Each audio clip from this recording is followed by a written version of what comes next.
November 11th, 1942, Wright Field, Dayton, Ohio. A P-51 Mustang sat tethered to the apron, its Allison engine rumbling at idle, while ground crews performed final checks before takeoff. The fighter was fast, for 1942 at least.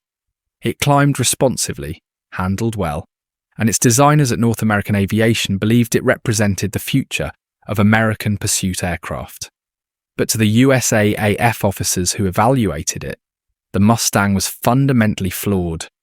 Every performance metric confirmed what they already knew. It was inferior to the Supermarine Spitfire, the Lockheed P-38 Lightning, and even the Republic P-47 Thunderbolt. More critically, at high altitude, where the real air war was being fought, the single-stage supercharger on its Allison V1710 engine simply could not compete. The senior evaluator, Colonel Frank Chick Hunter, had seen enough. The aircraft's rate of climb at 25,000 feet was inadequate. Its service ceiling was barely acceptable. The Allison engine became asthmatic above 20,000 feet, a fatal limitation in a European air war where enemy interceptors typically operated between 25,000 and 30,000 feet. Get better performance out of it, or retire the design, Hunter reportedly said. The Mustang was shelved from American fighter requirements. North American Aviation had delivered a capable low-altitude fighter, but nothing more. The judgment seemed final. Yet across the Atlantic, a British pilot named Ronald Harker had other ideas. Harker was a test pilot for Rolls-Royce, a man who understood engines with an intimacy that most engineers never developed. He had examined the Mustang's fundamental problem, an excellent airframe hampered by an engine reaching its performance ceiling. What if, he reasoned, you married this American airframe to a British power plant? The Rolls-Royce Merlin 61 represented a quantum leap in engine technology. Two-stage supercharging with intercooling allowed it to maintain powerful performance at altitudes where single-stage engines faltered.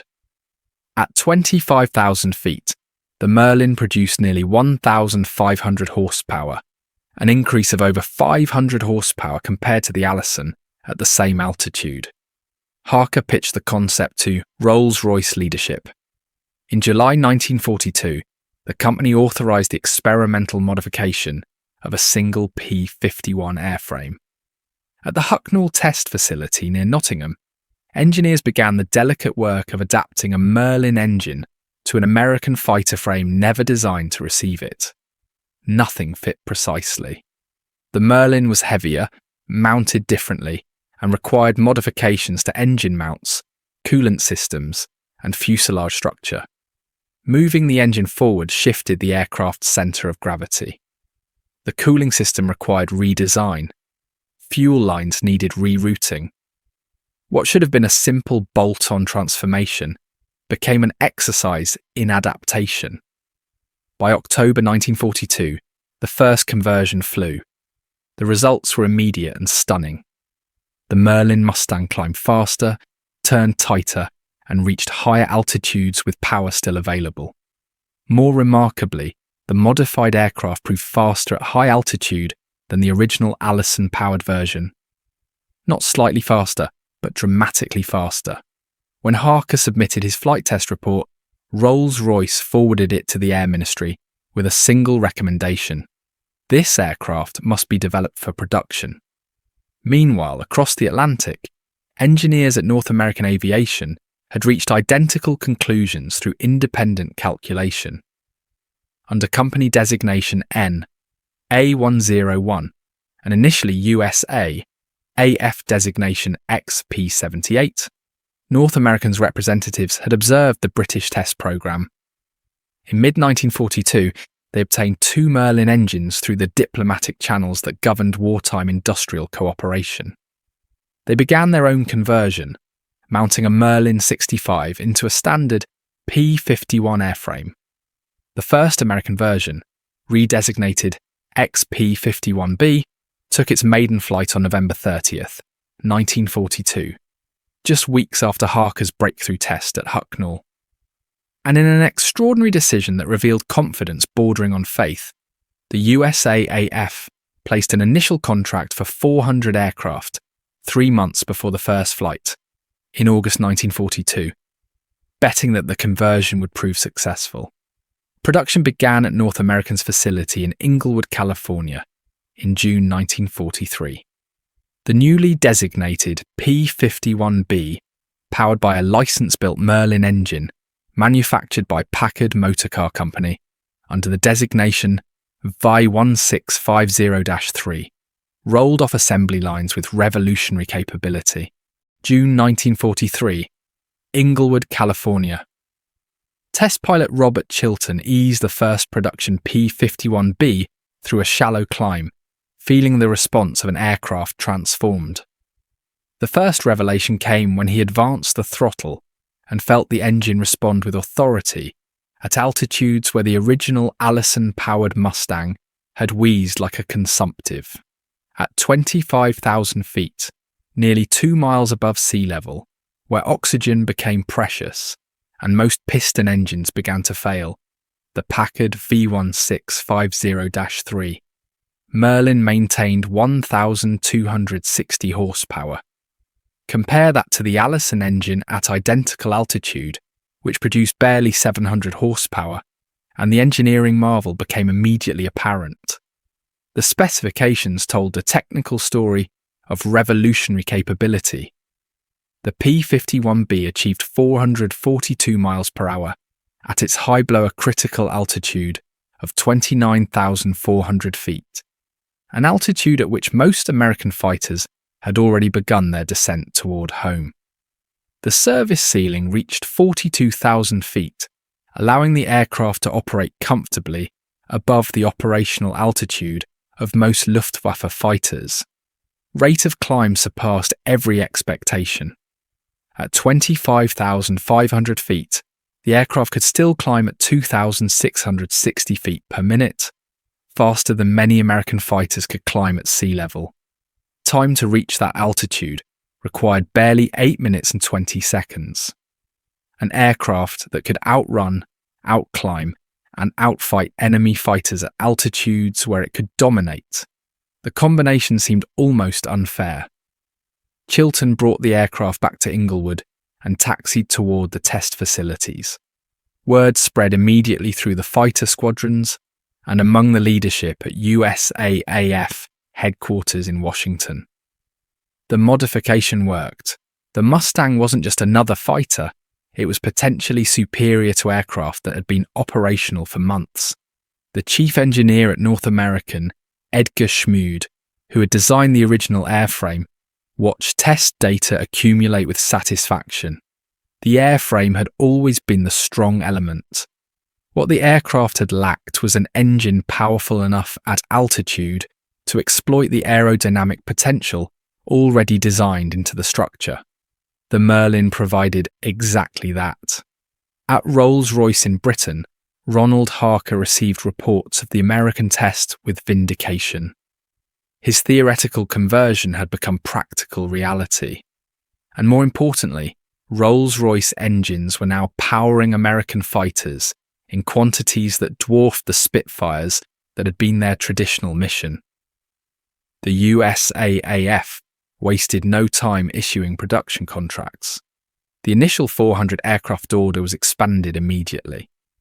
By summer of 1943, North American had retooled Inglewood for P-51B production. A second facility at Dallas would add additional production capacity. Packard Motor Car Company, converting its automotive production line to aircraft engine manufacturing, prepared to produce Merlin engines by the thousands. An Army Air Force officer examined the performance charts and voiced what everyone was thinking. "Gentlemen, this aircraft will change the air war." But that conversation remained confined to military circles. The Luftwaffe, in the summer of 1943, remained unaware that an American fighter was entering service that would, within months, fundamentally alter the strategic balance in the air war over Europe. German intelligence networks tracked Allied aircraft development carefully, but production hadn't yet reached deployment levels. The first operational P-51B squadrons didn't arrive in Britain until December 1943, months away. But when they did, they would arrive with combat credentials already established. Factory test pilots had pushed the aircraft through hundreds of test flights, documenting every performance metric, every limitation, every strength. The conversion of an excellent airframe and an inadequate engine into an exceptional fighter through a single component substitution became case study in the industrial logic of total war. A problem had been identified, a solution had been engineered, production had begun. In less than a year from Ronald Harker's initial suggestion, aircraft were rolling off assembly lines. That speed of development, from concept to mass production in 12 months, represented American manufacturing capability at its most formidable. The British had provided the engine concept. American factories provided the scale. Together, they had created an aircraft that would soon confront the Luftwaffe with a challenge it could never adequately address. August 1943, Wright Field, Ohio. A senior Luftwaffe intelligence officer, if he could have witnessed the technical briefing occurring in the American facility, would have recognized immediately what he was observing: a fundamental philosophical divergence in how two nations approach fighter aircraft design. The systematic breakdown of technical elements began with a simple observation. The P-51B achieved superiority through methods the Luftwaffe considered theoretically impossible. The Merlin engine displaced just 27 litres, smaller than the Focke-Wulf FW 190's 42-litre Daimler-Benz engine, and smaller than the Messerschmitt Bf 109's 34-litre engine. Yet at altitude, where the bombers flew, the P-51B produced more power than either German fighter. The first discovery came when engineers examined the fuel available to both sides. American aviation gasoline rated at 150 octane allowed Merlin superchargers to operate at boost pressures that would have detonated lower quality fuel. German fuel, degraded to 95 octane by years of Allied bombing of oil production facilities, could not sustain equivalent boost pressures without engine damage. This meant the American engine, despite its smaller displacement, could extract more power per cubic inch of engine volume through superior combustion efficiency and supercharger design. Colonel Mark Bradley, the top USAAF fighter test pilot, made an additional discovery that compounded German disadvantage. He identified that internal fuel capacity, a factor designers could modify through structural redesign, determined combat range. The P-51B incorporated an 85-gallon auxiliary internal fuel tank, expanding combat range to 700 to 850 miles using only internal fuel. This represented twice the range of the P-47 Thunderbolt, the previous standard American escort fighter. When pilots added external drop tanks, a controversial innovation American tacticians were beginning to embrace, the P-51B could escort bombers 475 miles, matching or exceeding what the P-47 could achieve with maximum external fuel load. But the P-51B achieved this while maintaining superior speed and altitude performance, advantages the Thunderbolt could never match, no matter what modifications were applied. An engineer explained the implications to assembled officers. The Merlin's two-stage supercharger provides full power at altitudes where the Allison fails. At 28,000 feet, where our bombers operate, the P-51B flies at 441 miles per hour. The FW190A at that altitude manages 394 miles per hour. The BF109G operates around 400 miles per hour. We've achieved a 40 mile per hour advantage at the precise altitude where it matters most. The officer examined performance comparison data, service ceiling of 42,000 feet meant the P-51B could operate 3,000 feet above the FW-190 and at altitudes where the BF-109 struggled to maintain useful performance. Rate of climb at 25,500 feet exceeded 2,660 feet per minute, faster than many fighter aircraft could climb at sea level. But the technical superiority extended beyond pure performance metrics. The Packard VIM 1650 engine incorporated automated features that fundamentally reduced pilot workload. A barometric sensing switch automatically adjusted fuel mixture as altitude changed. Supercharger boost activated automatically at the correct altitude. Pilots reported that they only had to move the throttle, and the aircraft would respond with power no matter the altitude they were flying. Compare this to the BF-109, where pilots manually managed manifold pressure, fuel mixture, and propeller pitch constantly during combat at altitude. German pilots were skilled, but they were also distracted by engine management precisely when split-second decisions determined whether they lived or died. American pilots, through automation, could concentrate entirely on flying and fighting. The design philosophy became clear to those studying the aircraft. The Mustang embodied American thinking about large-scale technical problems.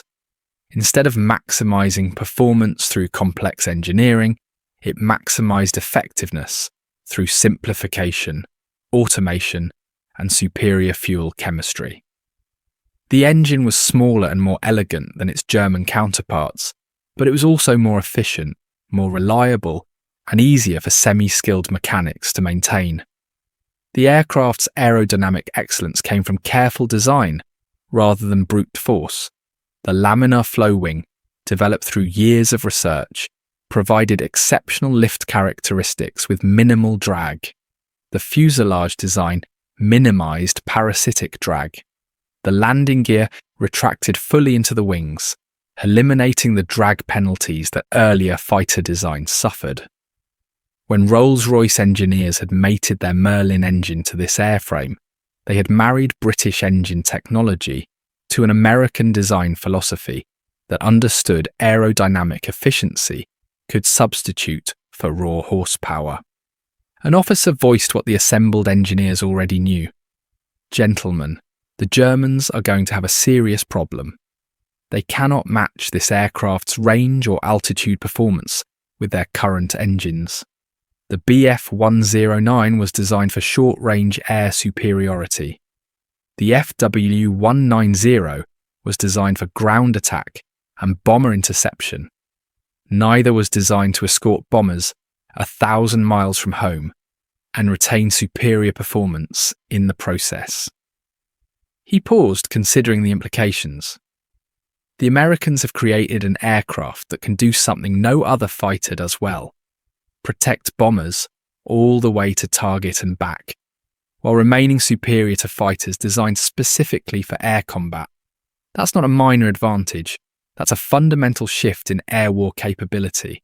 September 1943, Luftwaffe, Fighter Command Headquarters, Berlin.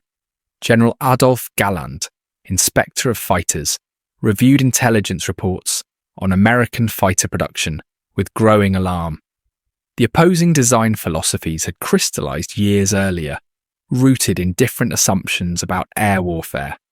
The Luftwaffe had consistently designed fighters for short-range air superiority, aircraft built to dominate within 200 or 300 miles of their airfields, then return to base. The BF-109 embodied this philosophy, a small, nimble aircraft with powerful armament, designed to climb quickly to intercept bombers at altitude, engage them briefly, and depart before running out of fuel. The Focke-Wulf FW-190 represented a different approach within the same philosophical framework. It was designed as a rugged bomber killer, capable of absorbing significant damage while delivering devastating firepower to formations of B-17 and B-24s. The FW-190 carried heavier armament, 420mm cannons and multiple machine guns that could penetrate bomber armour. Its air-cooled radial engine could withstand small arms fire that would cripple a liquid-cooled BF-109. But like the BF-109, the FW-190 was fundamentally a short-range interceptor. This strategic assumption proved catastrophic when confronted with American doctrine. The USAAF had concluded, through painful experience and significant losses, that unescorted bomber formations could not sustain acceptable casualty rates. They needed fighters that could escort bombers to targets deep in Germany and back, aircraft that could remain with the bombers throughout the mission, rather than departing when fuel ran low. The P-51B made this doctrine possible in a way the P-47 Thunderbolt and P-38 Lightning could not. The Thunderbolt, despite its powerful Pratt and Whitney engine, remained fuel-limited compared to the Mustang. The Lightning, though capable of long range, consumed fuel rapidly at high altitude.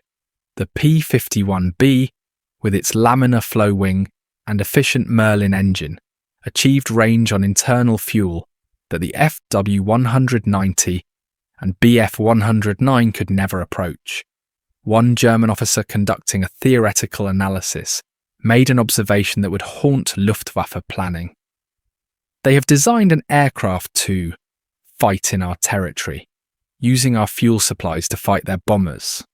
Once our fuel became scarce, our interceptors' range remained unchanged. Their escort fighters, meanwhile, can operate longer and farther than we can. As fuel becomes more precious, that advantage compounds. The immediate crisis became apparent when Galland examined the implications of American escort fighters reaching Berlin. Berlin sat 575 miles from British airfields. The BF-109G or FW-190A could barely cover half that distance and still retain fuel for combat.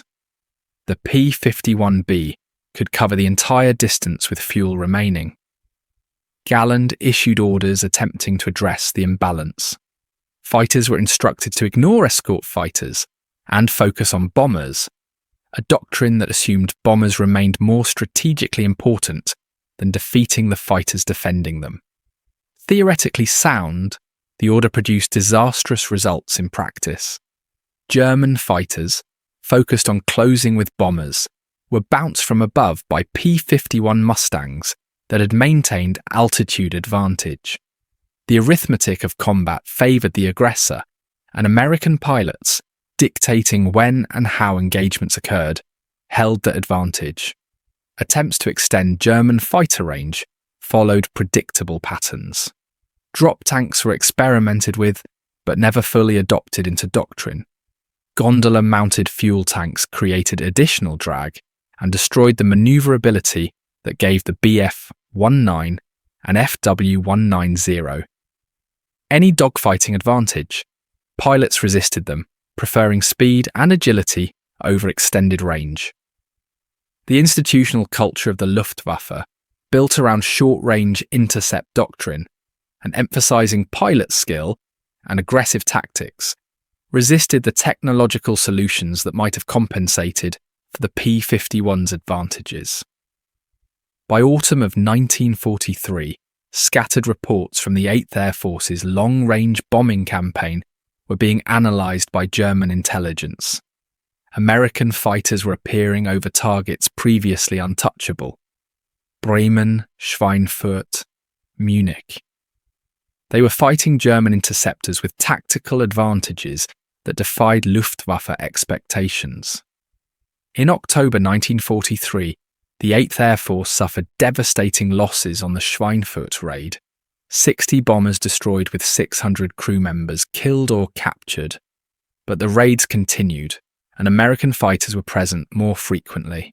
One technical officer studying captured American equipment and intelligence reports told Galland staff, "The Americans have not won a tactical victory. They have achieved a strategic design concept that we cannot match without fundamentally redesigning our Air Force. every fighter we design will require a new engine, new airframe, new production facilities. That process requires years. We do not have years." The officer continued, explaining what American designers had understood and German designers had not.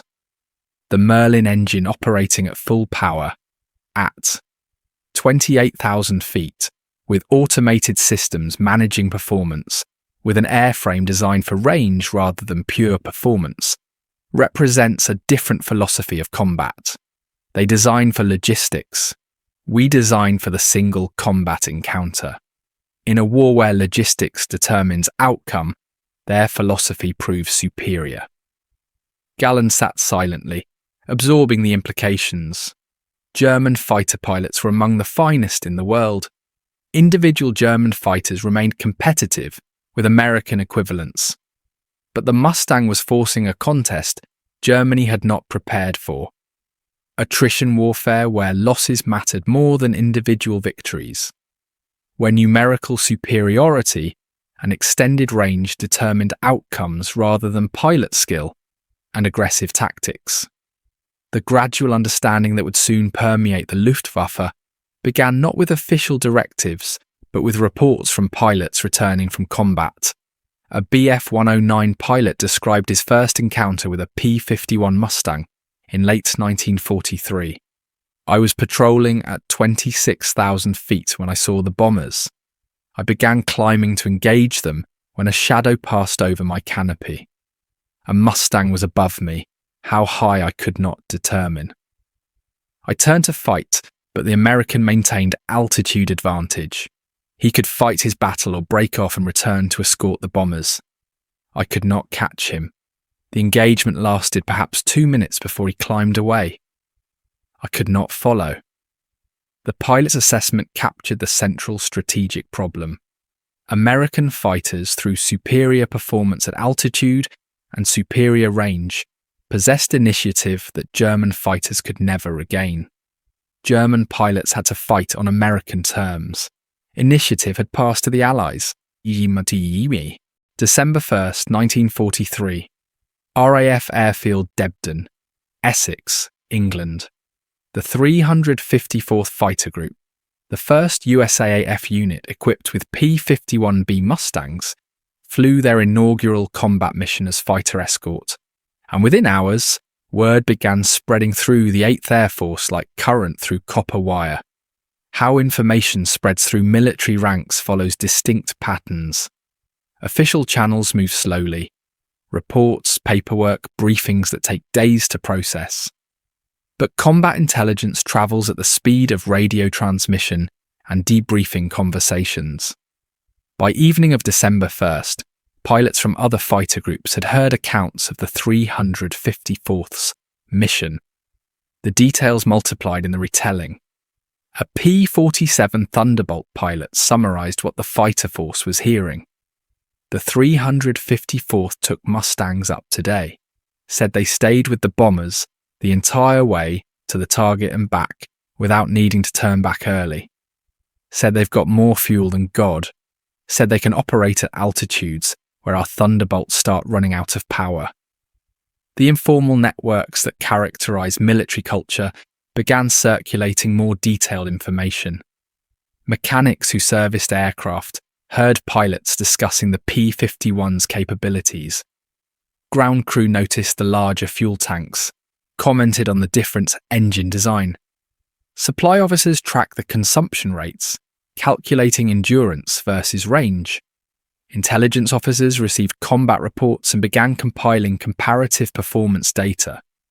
Various reactions crystallized based on perspective. Bomber pilots who had suffered devastating losses during unescorted raids in 1943 felt something approaching relief. An escort fighter that could remain with them all the way to target and back fundamentally changed the nature of daylight bombing.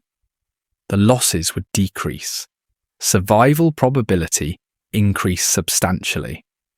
Fighter pilots showed more complex reactions. Some recognized immediately that the P-51B represented an evolutionary advance that competitors would struggle to match. Others expressed skepticism rooted in service loyalty, P-47 and P-38 pilots arguing that their aircraft, once understood properly and equipped with external fuel tanks, could achieve similar capability. A few harboured concerns about transitioning to new aircraft, understanding that conversion training would disrupt operational effectiveness temporarily. The Luftwaffe's reaction manifested differently. German intelligence began compiling reports of American aircraft appearing at unprecedented distances from their bases. Intelligence officers noted the increasing frequency of P-51 sightings over German territory. Pilot reports described an American fighter operating at altitudes where German interceptors were disadvantaged, maintaining energy reserves that allowed it to fight or break off at will. One German intelligence summary in December 1943 noted, "A new American fighter aircraft, designated Mustang, has entered service with the 8th Air Force. Preliminary reports suggest significant range and altitude capabilities. Recommend immediate acquisition of technical specifications and performance data." Black markets emerged for captured technical intelligence. German intelligence services, ever resource-hungry, offered rewards for detailed information about the aircraft. A shot-down American pilot might be interrogated for hours about aircraft specifications. Crashed Mustangs were photographed meticulously, dimensions recorded, engine components examined. Every fragment of information was documented and forwarded up the intelligence chain. By January 1944, American bomber force commanders were adapting tactics based on P-51 capabilities. Instead of layered escort, shorter-range fighters accompanying bombers initially, then handing off to longer-range aircraft, the 8th Air Force began concentrating Mustangs as primary close escort, supplemented by Thunderbolts and Lightnings for initial protection. The tactical implications cascaded through planning cells. Deep penetration raids into Germany, previously considered prohibitively expensive in bomber losses, became tactically feasible. Berlin, at 575 miles from British bases, had been considered beyond practical escort range using previous fighter technology. With P-51s, it was reachable with fuel remaining for combat. Statistical context began emerging from raw operational data. In December 1943, the 354th Fighter Group flew 77 bomber escort sorties, without a single bomber under their direct escort being shot down by German fighters. The unit's pilots claimed 6 enemy aircraft destroyed in their first month of combat. The results were modest by future standards, but they established a pattern. Mustangs could protect bombers, while simultaneously achieving air superiority against defending fighters. German pilots captured after combat with Mustangs provided additional intelligence. Interrogators noted consistent themes. American aircraft operated above them, broke off combat when disadvantaged, returned to altitude before re-engaging. One Bf-109 pilot reported, "The American fighter appeared above our formation. When I climbed to engage it, it climbed higher. When I attempted to turn with it, I could not match its turn radius at altitude. It controlled the engagement entirely. Growing implications became clear to those analysing the situation. Germany faced not merely a single superior aircraft, but the beginning of a systematic transformation in Allied capability. If the P-51B production continued at expected rates, and American production statistics suggested it would exceed 4,000 aircraft by end of 1944, the Luftwaffe would face an overwhelming numerical disadvantage in addition to qualitative inferiority. By February 1944, additional fighter groups began converting to Mustangs. The transition proceeded faster than expected because pilots, experiencing the aircraft's capabilities, demanded conversion to the Mustang rather than retention of previous models. The 352nd Fighter Group arrived in theatre in November 1943 and flew their first combat mission in February 1944, and immediately proved that the 354th success was not anomalous but reproducible. Within the 8th Air Force, the question shifted from, can the Mustang work as escort fighter, to, how quickly can we equip every fighter group with Mustangs? The answer became critical as the strategic bombing campaign intensified in preparation for the invasion of Normandy. One command staff officer summarized the changing situation. 6 months ago, we debated whether we could afford to mount deep penetration bombing raids into Germany. The losses were unsustainable. Now, with Mustangs becoming increasingly available, we're planning raids deeper than we previously considered possible. The mathematics changed. That's what this aircraft did. It changed the mathematics of the air war.